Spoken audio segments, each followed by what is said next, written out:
Amen. A lot of people is posting on FB, on Instagram, about love. Bakit? Kasi alam naman natin, di ba? Anong month ngayon? Love month. This is February, and we called it Love month. Kaya marami nagsisend ng mga messages, ng mga flowers, chocolates. Tapos no, nagde-date yan. Sana all meron. To prove na mahal nila ang isa't isa. Sana all meron. Ba, kala nyo kayo lang? Kayo lang yun. So just recently, we celebrated Valentine's Day, right? At maraming pulang-pula. Di ba? Mga nagpupulahan ng mga Facebook, ng iinggit. And happy Valentine's to all and happy Hearts Day. Amen? Sa mga may asawa dyan, sino may mga asawa na? Sa mga may boyfriend dyan, sino may mga boyfriend na? Sabihin nyo, ako yun. Sabihin nyo, lahat ng mga boyfriend at may girlfriend dyan, sabihin nyo, sila yun. You know what? Sabihin nyo sa mga may jowa, sino yun? Ay, sila lang yun. But you know what? I'm happy for you. At doon sa mga wala pa, doon sa mga nagdurugo ang puso dyan, at madalas ko nga sinasabi, yung mga may UTI, umibig, tapos iniwanan. Yeah? Meron po ako i-recommend sa inyo. I'm recommending you something para next year, your heart will not be broken again. You know what? I've learned this one, and this was given to me, antibiotic. You know what antibiotic is? You have to antay ka lang. Wait ka lang ng wait. At para darating yan, magkakaroon yan. Marami na akong message na nabasa sa Facebook or anything. You know what sabi yan? Ito, babasahin ko sa inyo. You hold my hands for a while, but you hold my heart forever. And then, meron pa isa. Whenever I feel like giving up, your love keeps me going. Diba? Parang ang sarap pakinggan, ano? Sa inyo lang yun. Pero ako nakikinig ka dyan, love. Every love story is wonderful, but ours is my favorite. Diba? Yung mga nakikita nyo ganon. And you know what? What is the message that God is sending to us is His Word. You know what is His Word? And you should remember, ito po yung ating nilalakarin ngayon. Sino po ang nakaka-memorize na ng Psalms 145, verse 16? You open my hands and satisfy the desires of every living thing. Amen? At ito po ang ating nilalakaran po ngayon. Since it's the love month, I would like to share to you and to continue also yung message po ni Pastor Del last week. Diba yung the story of the prodigal son na sinyer niya sa natin? And remember that I personally experienced what the love of the Father is with us. In order for us to experience God's love, we know, first, you must know and accept the fact that God is love. Amen? Ayan. Experiencing the open hands of God, and we will experience that ito po, God is love. Parang umano ko. Ayan, that God is love. Sumobra. Alam mo talagang parang yung puso ko, umaapaw Ganyan talaga pag in love, di ba? Excited.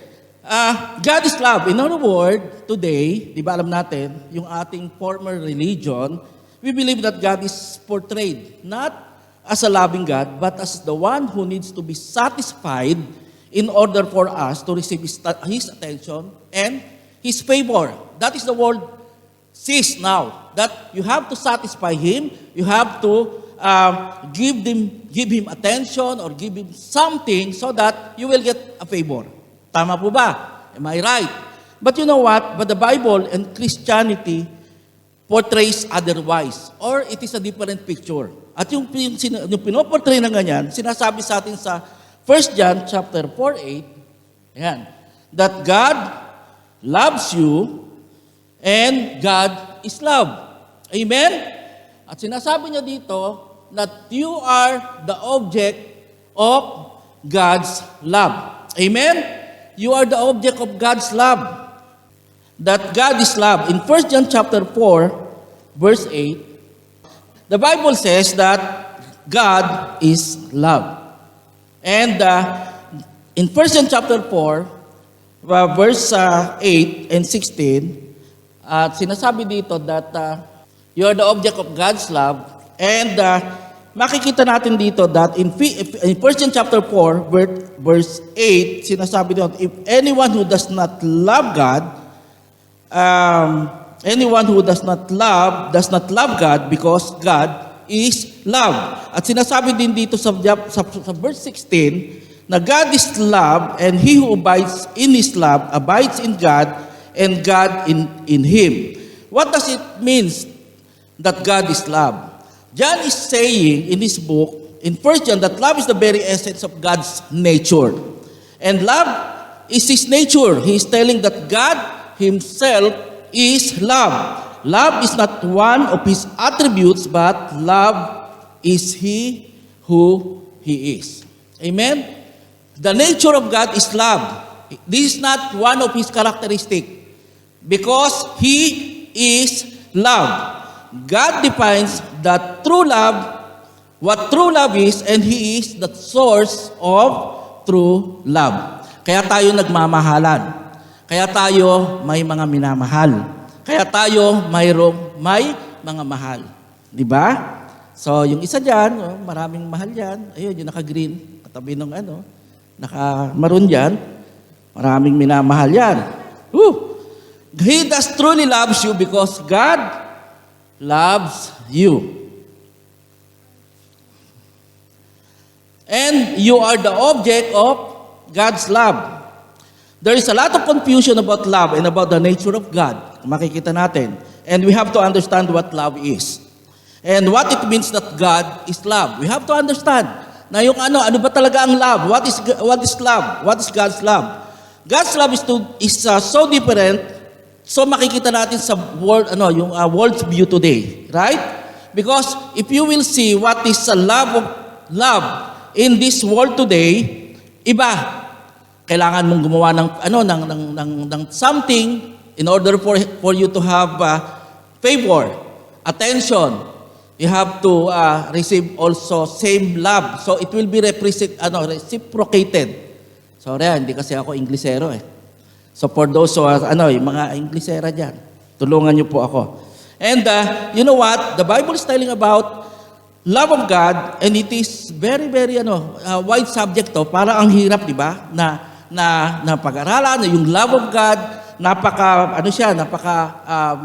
makikita natin talagang kailangan nating maintindihan. Pero at least we would learn now what is love and what is God's love in us. So I want to share to you that I have learned today, that you know, and perhaps you could agree with me about God's love. Amen? Pakisabi mo nga sa katabi mo, God's love. God's love. Pakisabi sa katabi mo, God's love is unconditional. Ayan na. Bawi na ako dito. So God's love is unconditional. Tumama na rin ako sa wakas. Most often, we base our love on what we like from others, right? I mean, halimbawa, kung like ko si Ate Joby, so parang, gusto ko siya. Dahil nga, maganda siya, hindi naman niya ako gusto. Ang sakit. Grabe momentum pa ako eh. Tapos bigla mo naman ako, So, huwag naman ganon, kapatid. Napaka-harsh mo naman. Diba? So, makita natin, diba? Yun, parang nakikita natin that the love that we have, diba? Yung sinasabi mo, I love you because maganda ka, you are handsome. I love you because you are beautiful. I love you because you are kind, you are generous, at I love you because you are automatic. You know what automatic means? May auto na, may atik pa. May good education, tapos masabi mo, you like him, I love you because ang bango-bango mo. Amoy pinipig ka. Di ba? Tapos pagka pinawisan na, amoy melon ka. Tapos pagkatapos nun, pag pinawisan na ito, melon amoy na. So, makita natin dito, magandang pumorma kasi minamahal mo siya, I love you because of these things. But this is world's love. Amen? Tama ba? Can you agree with me? This is world's love. We base on something but that we can benefit. The love that the world is portraying is conditional. Tama? Yung love ng world is conditional. Mamahalin kita, basta mahal mo ko. Tama? So, but God's love for us is unconditional. Amen? Pakisabi mo sa katabi mo, unconditional. In human relationship, we love somebody because we see something that attracts our love. And God is not like that. It is the opposite. Amen? God does not love you because there is anything in you. Ulitin ko God does not love you because there is anything good in you. Amen? Because God's love for us is unconditional, baseless, groundless, and free. And there is nothing we can do to cause God to love us and nothing we can do to prevent Him from loving us. Amen? There is nothing that we can do para mahalin tayo ng Diyos. And there is nothing also that we can do para ma-prevent Him from loving us. Hindi natin siya pwedeng pigilan para tayo'y mahalin ng Diyos, kundi God loves you and me. Why? Because He has chosen to love us, and God loves us because that is the only thing He can do, because it is His nature to love, because God is love. Amen? He chose us. Pinili ka niya. Hindi niya sinabi sa atin ako dahil maganda ka ha. Kaya, sino yun? Bilis ha. So, hindi siya pag sinabi na, mabait ka. O, mag-thank you ka ngayon. Mag-thank you ka ngayon. He has chosen you. He has chosen to love us because there is nothing in us. And because there is something in God. Because you know what? Because His nature, He is the God of love. Amen? Let me remind you, brother and sister, do not think that God loves you more because maganda ka, rich ka, may education, integrity, sinabi ko na kanina, hindi mo pwedeng sabihin that God loves you more because you have all these things. And do not think also that God loves you less because you are a sinner, because I don't have anything, because I don't achieve much or I don't have money. Do not think that God loves you less because of these things. And because of you have this situation in life na puro na lang ako sawi. Alam mo yung mga member dito ng SSS, sino-sino? Bakit? Yung SSS, yung mga sawing-sawi. So, ikaw lang yun, hindi kami yun. The truth is, God's love is unconditional. God's love you, period, with exclamation mark, blah, blah, blah. Amen? God's love is unconditional, and God loves you, period. With exclamation mark, exclamation point, period. Hashtag God loves you. Thank you, kuya. Alam mo naman yung mga dyan Lodi ka talaga. Ikaw talaga ang lodi ko. And you know what? Paul wrote in Ephesians chapter 1, verse 5b. Ito yung sabi niya. According to the good pleasure of His will. God loves us, o yung God's love for us is according to the good pleasure of His will. At ang sabi niya dito in Romans 5:8, remember? But God demonstrated His own love for us in this. While we were still sinners, Christ died for you and for me. Amen? So makikita natin dito that God loves you very, very much. Can you tell to your neighbor, God loves you? Pakisabi sa kanya, God loves you. Amen. Amen. And this is the point number 2. The point number 1 is God loves you, and God's love is unconditional. Amen? Pangalawa, this is the point number 2. God's love will never let you go. Amen? Have you experienced that nilet go ka? Ako na naman yun. Hindi na ngayon. Hindi na ngayon. Reveal na naman.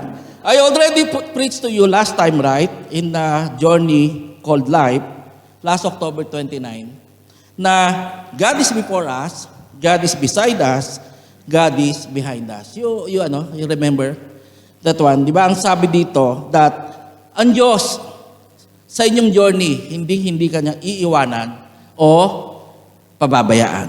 Amen? Pakisabi mo sa katabi mo, tell your neighbors, God will never leave you, nor forsake you. Pakisabi mo rin sa kanya, I will not leave you, but I will leave you alone. Yan ang tao. Di ba? Yan ang world's view. Ang tao, pagka nag-promise yan, sasabihin niya ganon, mahal na mahal kita, hindi kita iiwanan. Tapos, mamaya, ano nangyari? Iniwanan na. Ikaw na lang mag-isa. Pero you know what? God, in our walk with God, it is God's love that holds us in our journey in life. Amen? Sometimes we feel that we are left alone and separated, but don't think like that. Why? Because in Romans chapter 8, verse 35, ang sabi dito, who shall separate us from the love of Christ? Shall tribulation, distress, persecution, or famine, or nakedness, or peril, or sword? Ano sabi dito? Nothing is separated. Nothing can separate us from the love of God found in Christ. Because this one, God, or Paul, when he's writing to Timothy, he wrote like this, that shall these things can separate you from the love of God? And later on, sa verse 34, ano natin yan, may sagot siya doon. Ang sabi niya, big N-O. No. So nobody, nothing can separate us from the love of God. From Jesus Christ. You know what? God's love is attached to us. Whatever happens, we stay connected to God. Whatever happens to us, whether you are in a situation that you have problems, you have trials, you have tribulation, you have famines, you have nakedness, di ba? Meron kang tribulation, meron kang distress, nai-stress ka doon sa ano mo, sa boyfriend mo, o sa girlfriend mo kasi girgir ng girgir. Di ba? Pero ang sabi niya gano'n, itong mga bagay na to, ano lang yan? O kaya sa asawa mo, palibasa, yung asawa ay palagi nagigirgir. Tama ba? To Lloyds? Oh, tama. Oh, nakakabawi ako sa inyo ngayon. So, God's love is attached to us. Whatever happens to us, we stay connected in God's love. Walang makakapaghiwalay sa atin. Nothing can separate us from the love of God. Tell your neighbor, nothing. Nothing. God does not depend on you and me loving Him back. But because His love is always attached to us, according to His promises that we are loved by God. It doesn't matter if you are faithful. You know what? Because God is always faithful. Diba? Kahit hindi tayo faithful, kahit ang dami na nating ginawang kalokohan, ang dami na nating, sasabihin natin, pasaway, palpak, you know what? But God's love is not dependent on these things. Because He loves us, whoever and whatever you are. Amen? Amen? At ang sabi niya din dito sa susunod, sinundan niya pa, sa verse 38, For I am persuaded that neither death, nor life, nor angels, nor principalities, nor powers, nor things present, nor things to come. So verse 39, nor height, nor depth, nor any other created things shall be able to separate us from the love of God, which is in Christ Jesus our Lord. And ang point number 2 natin is, ano sabi dito? God's love, ano sabi doon? God's love, una, unconditional. God's love will never let you go. Amen? And these things, you know what? Merong mga bagay, ulitin ko ulit ha, sa 35. So, walang, sabi doon sa verse 39, wala daw makakaseparate sa atin. Nothing can separate us from the love of God. Correct? Amen? So, lahat na naniniwala, magsabi ng amen. So, lahat ng naniniwala, magsabi nga ng malakas na amen ulit. Amen? So, nothing can separate us. But, Paul knows, dahil siya yung nagsulat, na these things, even sa ating mga mind, sa ating mga thinking, na ito mga bagay na ito, pag dumating, parang strong enough ito para i-separate tayo. Kasi pag dumating na yung tribulation, andyan na yung doubt na, ang hirap naman ito, Lord. Maybe, umalis ka na. Maybe, hindi na ako connected sa'yo. But, ang sabi dito, ito yung mga bagay na para bang makakapag-separate sa atin, right? Ito yung mga bagay na para bang will able to separate us. Kaya, minention to ni Paul sa atin because Paul knows that nothing can separate us from the love of God, but he knows that the thing Paul listed in here, itong 7, tsaka yung susunod, di ba? Yung mga neither death or life, angels, principalities, powers, things present or things to come, itong mga bagay na ito, height, depth, or other created things shall separate us from the love of God. So balik tayo dito. So makikita natin dito that He knows that we will experience things in our life that make us think that we can be separated from the love of God. And para bang we are thinking that God, maybe kinalimutan mo na ako. I am forgotten. But these things, sinabi ni Paul, it is not true. If, mga kapatid, pakisabi nga, if we do not know that we are connected by God's love, we will be deceived. Amen? If we are not reading the Bible, we are not hearing the Word of God, these things will will be placed in our mind, and we will think that these things will separate us by sa God's love. Right? But by hearing and the promises and the Word of God, we know. Pakisabi sa katabi, we know that nothing can separate us from the love of God. So point number 2 is, God's love will never let you go. Kaya makikita natin dito, there are 7 things that Paul listed. So makikita natin dito, si Paul, these 7 things, he experienced this one sa life niya. Kasi kung titingnan nyo sa 2 Corinthians chapter 11, I will not read it anymore, you will have to read it by yourself. Si Paul, dinanas niya, he experienced, he was stoned, and then he was left behind, nearly dead. So, andyan na yung binato siya, andyan na yung niyurakan siya, andyan na yung binigyan siya, talagang lahat. He experienced all these things, except at that time, yung sword. But eventually, nung nasa siya, sa Rome na siya, at nasa trial siya, andun na yung verdict sa kanya, and then eventually he died also. So all these things, Paul experienced. Paul is saying, sabi niya ngayon, it happens to me. God has proven to me His faithfulness, and He is facing death every day, imprisonment, And it is important for us that we are not, if we are not careful enough, kasi very important to us, very important, that if we are not careful enough, we will think that the promise of God that He will protect us, na hindi mangyayari ito kung inisip mo natin yon. Pero hindi eh. God's promise protected Paul, and God's love protected Paul from all this stuff. Pakisabihin natin sa katabi natin, ipoprotect ka ng Diyos. God will protect you. And God does not guarantee that you will meet, that you will not, He is not guaranteeing that you will not be touched by evil. Because we live in an evil world.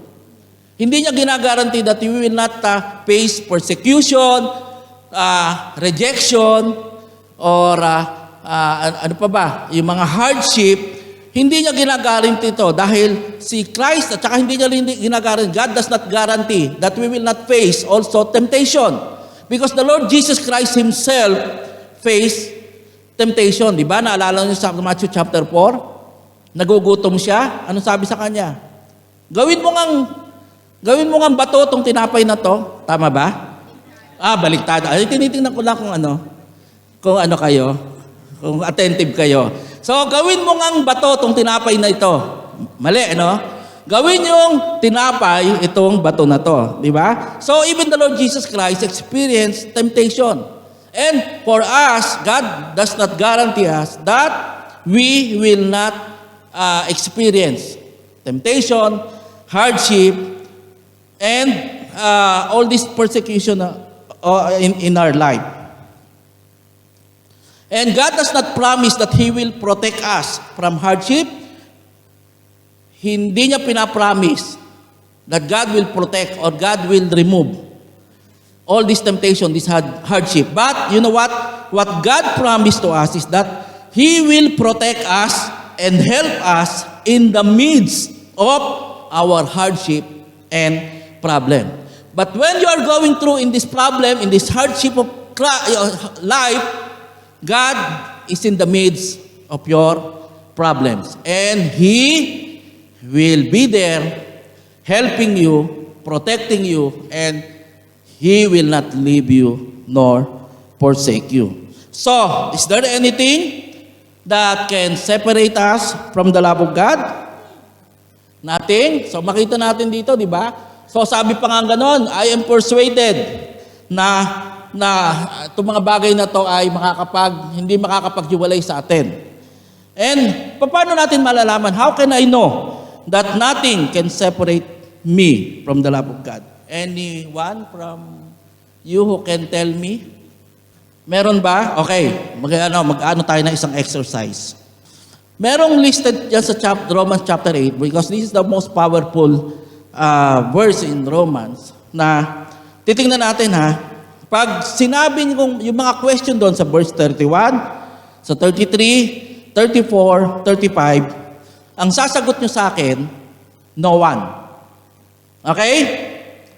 No one. Sige nga, pag may tanong ako sa inyo na meron ba ang magbibigay sa akin ng bulaklak dito? No one. Okay, ito nyo, lalakas nyo. No one o Norman? Kamali ako. Sige ganun ha. O example. Zero. Meron ba nagmamahal kay Ate Tere dito? Hindi. Bakit sinagot nyo? Meron, marami. Diba? O sige exercise. How can we know that nothing can separate us from the love of God? This is the question that Paul wrote in Romans chapter 8. Number 1 question. Verse 31. If God is for us, who can be against us? Ulit. If God is for us, who can be against us? So, meron ba? No one. So, pangalawa, this is from verse 33. Who will bring any charge against those whom God has chosen? Ulitin ko Who will bring any charge against those whom God has chosen? Parang hingina. Ayan, lakasan nyo. Pangatlo, verse 34. Who then is the one who condemns. So no one will condemn you. No one will bring charges against you. No one will against you. If God is with us, who can be? Is there anything? Pang-apat, ang tando dito. Who shall separate us, verse 35, from the love of Christ? So meron ba? So nasagot yun na lahat. Because in verse 34, ayan, no one. In verse 34, he said, who then is the one who condemns? No one. This is in this verse 34. Ito yung eksaktong nakasulat. Christ, Jesus who died, more than that, who was raised to life, is at the right hand of God and also interceding for us. Amen? Amen? That whatever experiences, situations you have in your life, God is always there. Jesus is always there, interceding for us, praying for you, because you know what? God loves you. Jesus loves you. Di ba may kanta nga, Jesus loves you. Tama ba? Yun na yun. Yun na yun. Yun na yun. Yun na yun. Because God loves you. Inabot niyo yun? Kasi yun yung kinakanta ng mga lola ko eh. Hindi ko rin nabutan yun.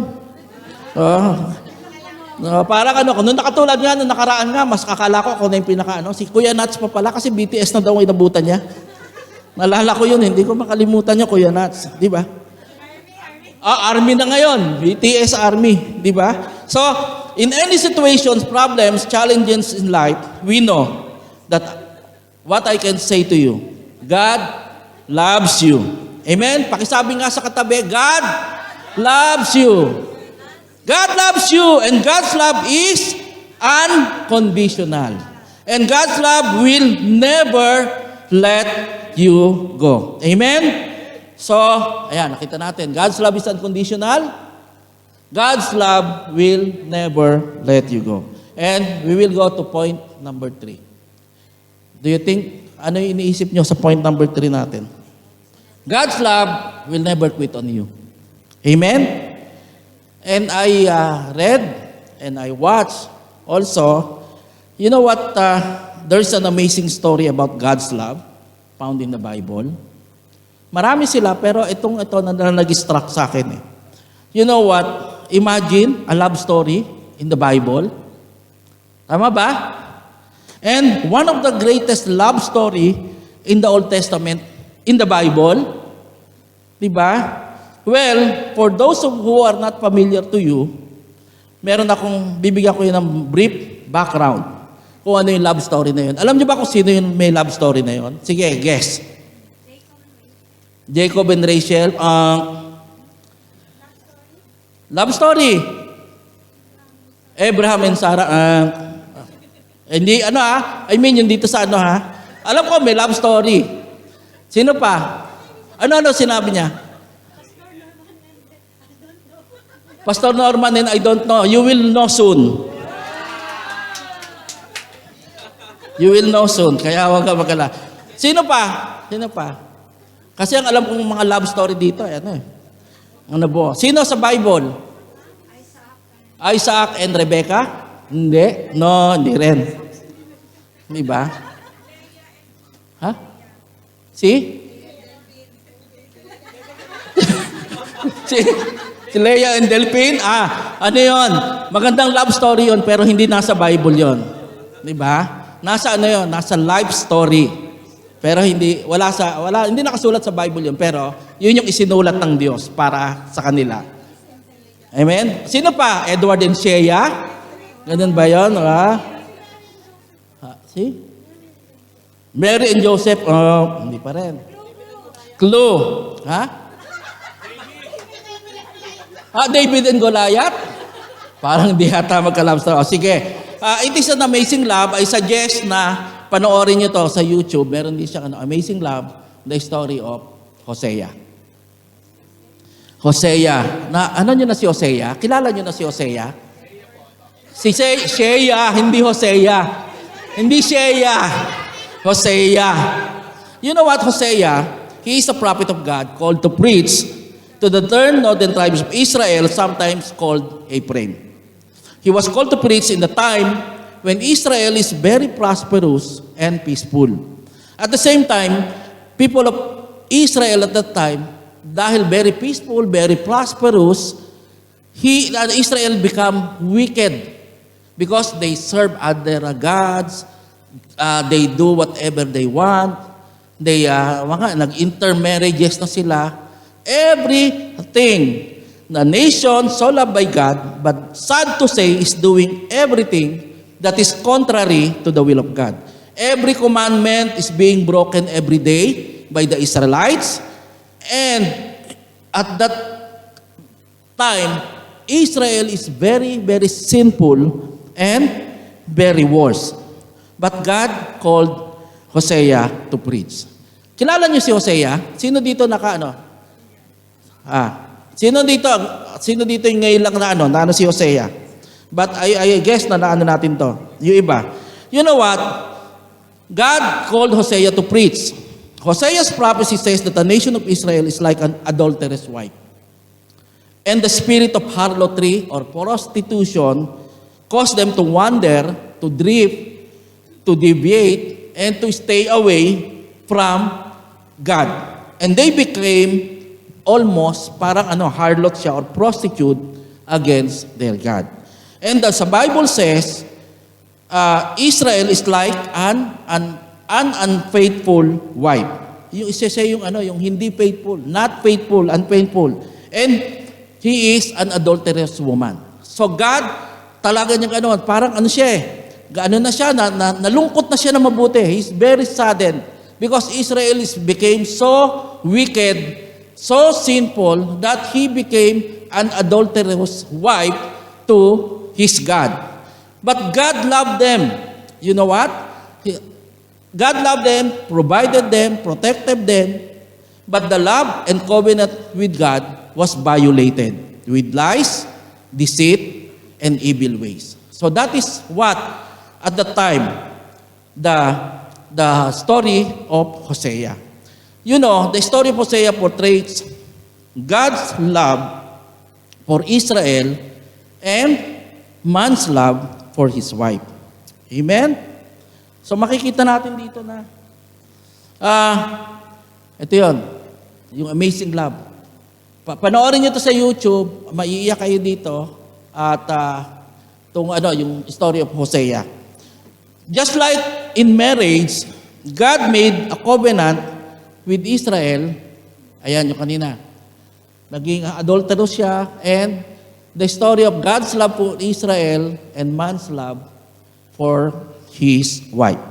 Just like in marriage, God made a covenant with Israel, and God married Israel. Israel bowed to God, saying, I do, in many occasions, in Mount Sinai, before entering the promised land, and when they entered the promised land, binasa sa kanila yung commandment, o yung sa kanila, yung law ng God. And Israel said, I do. I will do whatever that is that you command. But after 600 years, during Hosea's time, they violated every single commandment from God. They did what is abominable or wicked, very wicked na sila at that time. And that time is very worse. And the promise was being broken and became unfaithful to God. And naging wicked sila. You know what? God sent to message to Hosea in a unique way at sa kakaibang paraan. Paano? Sa verse 2. Sa Hosea chapter 1 verse 2, ang sabi, when the Lord began to speak through Hosea, the Lord said to him, go, marry a promiscuous woman and have children with her. For like an adulterous wife, this land is guilty of unfaithfulness to the Lord. So sinabi niya gano'n, kinumission siya. Parang di ba yung love story nasa Bible, imagine.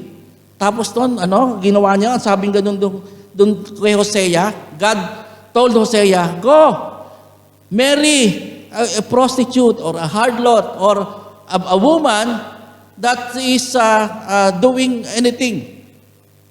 And ang sabi niya ganon, pakasalan mo siya. And you know kung sino yung taong yon? Ano pangalan ng asawa ni, what is the name of Hosea's wife? Remember? Go and marry a woman who would literally disloyal, unfaithful, and immoral, who would literally become a prostitute by the name of, sino yun? Si Gomer. Tatandaan nyo? Ayan meron kayong ngayon, si Gomer. Di ba ang sarap na ikakasal? Anong pakiramdam na ikakasal? Shea and you have no idea, and Edward. Ano? Di ba? The feeling, di ba yung feeling of excitement, di ba? And, kasing feeling daw nung hihiwalayan, kakakasal pa lang. Hihiwalayan na kagad. Di ba? Ang sarap na ikakasal, the excitement, the feeling of getting married, you cannot explain or sometimes nakikita mo because you will marry. And so mga ikinasal dyan at ikakasal, diba? Yung mga kinasal dyan, privilege na i-announce ko sa inyo na meron pong kinasal na dito sa church. Pero hindi po sila nagsasabi. Pero pwede ko bang sabihin? Alam niyo na? Sasabihin ko na. Sabihin ko na ba? Ayan, si Jason tsaka si Joanne, kinasal na yan noong nakaraan.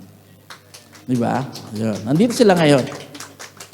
Ayun, sinabi ko na Nga pala, di ba pagka nagbibigay kayo ng invitation, pagka ikakasal o kaya, no? So, I will send you a wedding invitation also to all of you. Bakit kinikilig? I will send you a wedding invitation soon. I will send you, i-reveal ko na, I will send you a wedding invitation of Hosea and Gomer nuptial. Ayan na. Ayan na, di ba? You know what? Hosea married Gomer. Ayan na, wedding invitation. So, tama? Di ba? So, makikilala nyo, love, nanonood ka dyan. Sasabihin ko na sa kanila later on.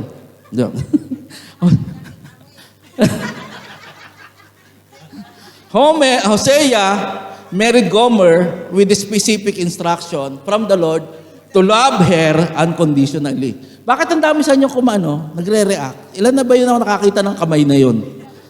Ayan yung kamay di ba? Tama-tama yung kamay di ba? And this is a love story dramatizing the prophecy of Hosea and the heartbreak and the trauma experienced by Hosea. Di ba? So, Hosea and Gomer nuptial. As the Lord loves the Israel, the same thing that Hosea did us, He loves Gomer. You know what? Homer tuloy.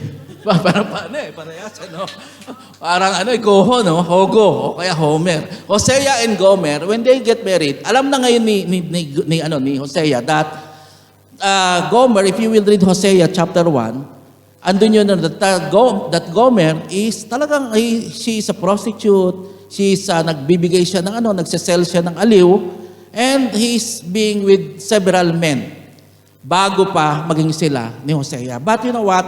God told Hosea to marry Gomer. Love her. You know what? Hosea loves Gomer very much. They got married, and then after a while, you know what? Hosea break the covenant with, at Gomer break the covenant with Hosea. Nangalunya siya. Nagkaroon siya ng adultery. Nagkaroon siya ng relationship. He have a relationship with one man. At, ayun nga, nagkaroon siya ng anak. If you will read, so Gomer, Hosea, still love Gomer. Kahit nagkaanak na siya sa iba. Even if she's unfaithful to Hosea, he loves her very much. And you know what? Hindi lang yon. Nagkaroon siya ng parang ganyan, betrayal. Di ba? Nagkaroon ng betrayal Right? The betrayal. That Gomer, kita mo katabi na, meron pang ibang lalaki, di ba? Imbis na So, betrayal. So, that's what happens to Hosea. Not only once, but twice nagkaanak. And then, eventually, he leaves Hosea and leaves to the other man. So, makikita natin dito the story of unfaithful wife that Hosea experienced. And what do you feel? And what will you do if your partner is unfaithful to you? Anong masiisip nyo? Halimbawa, nabalitaan nyo yung asawa nyo, sumasa kapilang bahay na pala. What will you feel when your husband or your wife cheated on you? Or your boyfriend or girlfriend cheated on you? Oh, come on, let's say, sige. So, Ate Tere is crying now. Why? What will you feel, di ba? It hurts, you know. It hurts. It hurts. Right? So masakit, di ba? Too much. Too much daw. Masakit talaga, di ba? You will get angry. Mapapakanta ka na lang eh. Sinaktan mo ang puso ko, sinaksak mo ng kutsilyo, binuhusan mo ng asido, pinukpok ng martilyo. Sinaktan mo ang puso ko, ngayon ako'y naghihingalo, maubusan na ako ng dugo, sinaktan mo ang puso ko. Di ba? Parang ganun nangyari sa atin eh. Pagka, di ba, yung pagkatapos ang gagawin mo pa, isusumpa mo na, tapos to, sasabi pa, parang mamatay ka na, tapos to, i-unblock mo, tapos no, sabi mo, I hate you, get lost, right? But you know what the story of Hosea shows? God's faithfulness to His people, even through Israel, though Israel is unfaithful to Him. Though Israel is not heeded Hosea's call to go back to God, God is not finished with them. And in the future, when Israel experiences these things, the things that come as a result of sin, there will be a day in the future when we will be together again. So even kahit anong kasalanan, even of those things that happen, even if you betray, you know what? God, you know what? Ano sabi niya ganon? Sa Hosea chapter 2 verse 16, in that day declares the Lord, you will call me my husband. Even if you are not faithful as a wife. And then in the future, in that day, the Lord declares that you will call me as my husband. Ang sabi ganon, I will betroth you to me forever. I will betroth you in righteousness and justice and in love and compassion. When unfaithfulness happens, human natural reaction is that, di ba? Patay ka na sa akin. Rejected ka na. Kalas ka na sa akin. Get lost. Ang sasabihin ganon.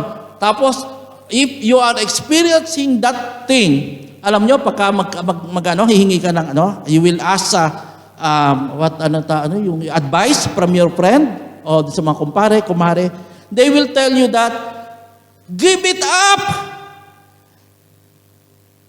Kalas! Give it up! Iwanan mo na yan! Iwanan mo na yan! Give up mo na yan! But you know, what God did, even though they are not faithful, violating every command. What God did is, in Hosea chapter 11 verse 8, how can I give you up, Ephraim? This is the Israel. How can I hand you over to Israel? How can I treat you like Admah? How can I make you like Seboyin? My heart is changed within me. All my compassion is aroused. I will not carry out my fierce anger, nor will I devastate Ephraim again, for I am God and not a man, the Holy One among you. I will not come against their cities. Amen? Ang sabi na nga, I will not carry out. How can I give you up? The Lord did not give up. O hindi niya give up ang Israel. But what?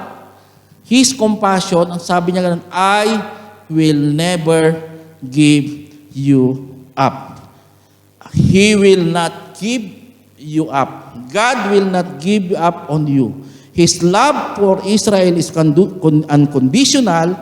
God's love for Israel will never let you go, them go. And same to us also. God's love for you and me is unconditional. God's love will never let you go. Amen? God's love will never let you go. God's love will never let you go. Kaya huwag niyo sasabihin sa akin, iniwan na ako ng Diyos, pinabayaan na ako. No. God will never ever leave you nor forsake you. He will never quit on you.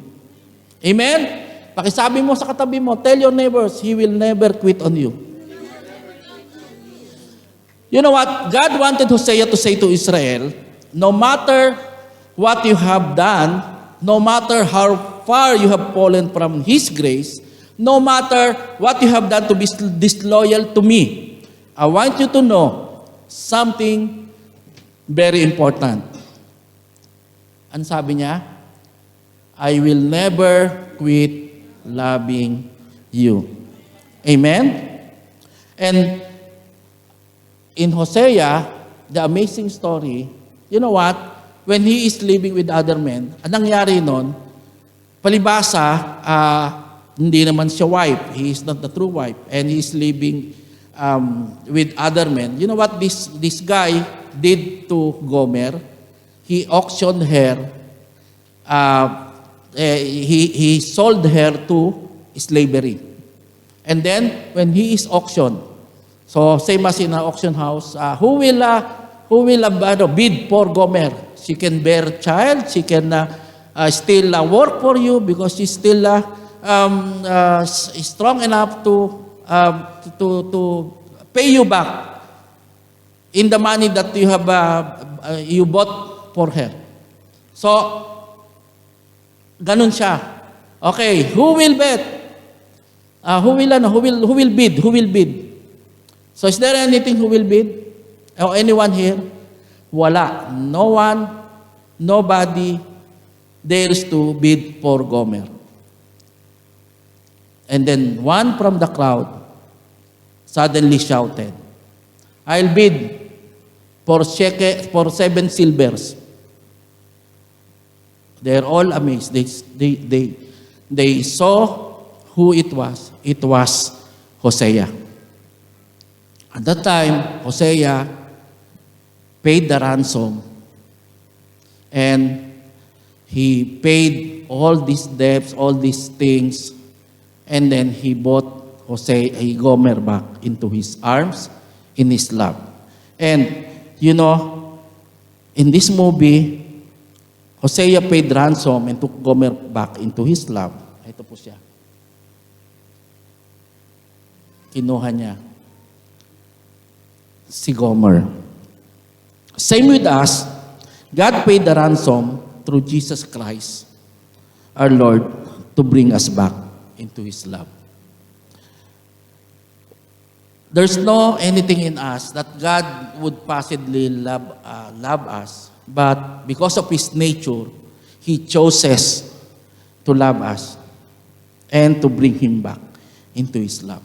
And again, in Romans 5:8, God demonstrated His own love for us in this. While we were still sinners, Christ died for us. God wanted to also to say to you, I love you. I love you no matter what. I love you and I will never let you go. Amen? So, naalala ko yung isang preach ko siguro mga 3 years ago. Yung isang kwento, merong 10 na magkakasama, nahulog sila sa bangin. There's 10 persons, nahulog sila sa bangin, and then they just clinging on into one rope. And this rope is only, the capacity of this rope, it can hold only up to 9 persons. So each one of them is discussing, sabing ganon, one of us should let go so that others will live.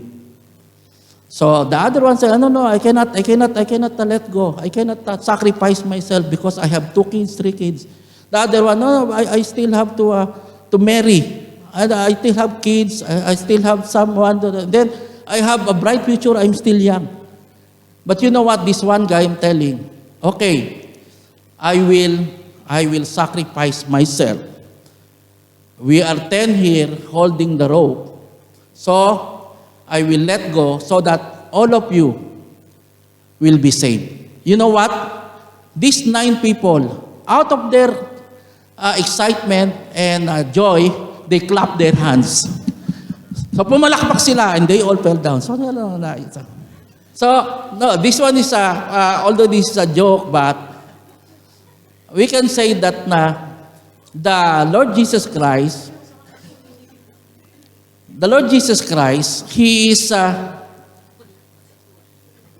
He gave His life. Whether we clap our hands or whether we do something, but Christ did for us that while we were yet sinners, Christ died for us. So God's love is unconditional. God's love will never let you go. And God's love will never quit on you. Because you know what? The open hands of God for you is to experience God's love for you. So we are experiencing the open hands of God. Amen? So Psalms 145 verse 16, what does it says? Nasa unang-una, hindi ko na yung slide. You open your hands and satisfy the desires of every living being. Amen? So, if you will check with yourself what God did for us, God's love is unconditional. God's love will never let you go. And God's love will never quit on you. Amen?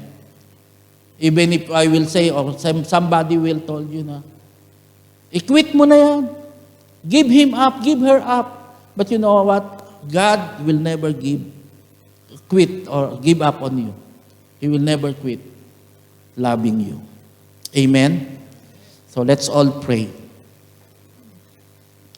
Lord, we thank you because we believe that we don't deserve to be loved, Lord. But your nature, Lord God, is that you are the God of love, and you are love. And you chose to love us no matter what. No matter who I am, who we are to you, but you chose to love us. And that is the love, Lord God, that is unconditional. Even so many times, Lord God, that we are doing something that is not good on you. We are not following your words. Sometimes, Lord God, you are promising us something and then we are doubting on that promises. Forgive us, Lord, for that one. For we know, Lord God, that you are the God who always loves us unconditionally. Even if we are in what situation we are right now, still, Lord, your love never quits on us because you love us, Lord God. Thank you, Lord God, for these promises that your love is unconditional, that your love will never let us go. That your love will never quit on us. Because that is who you are.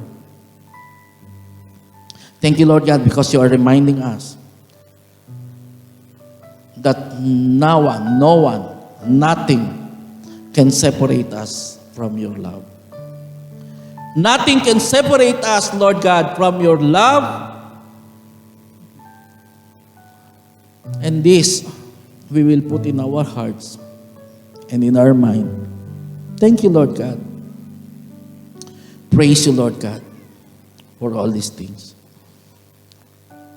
Lord, I pray for each one of us here. We will continue, Lord God, go on to really follow you, to love you also, Lord. And thank you, Lord God, for loving us. Not only this month that we will also love one another, but all throughout the year and throughout our life, Lord God, we will love one another also. Thank you, Lord God. Praise you, Lord. We believe in your love, Lord God. Love that conquers all. Love that never quits. The unending love, because your love is endless. Your love is eternal. And thank you, Lord God, for reminding us that when these things comes in our life, we know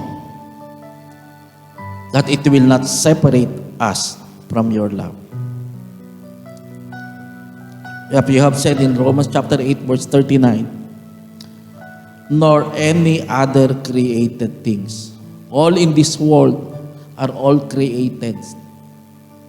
There is only one uncreated. It is you, O God, because you existed from the beginning. And these created things, nothing can separate us from your love. Hardship, persecution, nor in any demons or angel or spiritual being can separate us from your love. Nor heights, nor depth, nor things in the present and things to come. What is happening on us right now, what we are experiencing right now, Lord God, will not separate us from your love. Because we know, Lord God, that you will be with us. You will be with us. And nothing can separate your love from us. And you have promised in your word, I will never leave you nor forsake you. I will be there in the midst of your trouble and problem. I will be there in the midst of your hardship. I will be there for you, to protect you, to provide you, to give you everything that you want. Because I am the God that is love, the God that loves you, and I am not a man that will fail you. Thank you, Lord, for that love, for we believe, God, your love is always attached to us. And this love, now we know, now we are reminded that this love through your word is the one that is attaching you and us together because of your love. Thank you, Lord God. And I pray, Lord God, for all these people here. And thank you, Lord God, that ikaw po ang siyang patuloy na nagpapala, iingat, magbibigay ng protection sa amin, Lord God. Good health and provision, Lord God. Some of us here, Lord God, are experiencing challenges. But we know, Lord God, as we trust you, you have a future. We have a future, Lord God. You have a plan for us because you love us, Lord God. And you will never quit on helping us. You will never quit on providing us. You will never quit on protecting us. You will never quit on loving us, oh God. Thank you. Praise you, Lord God. For today, we give you all back. All the praises and all the glory in our Lord Jesus Christ. Amen and amen.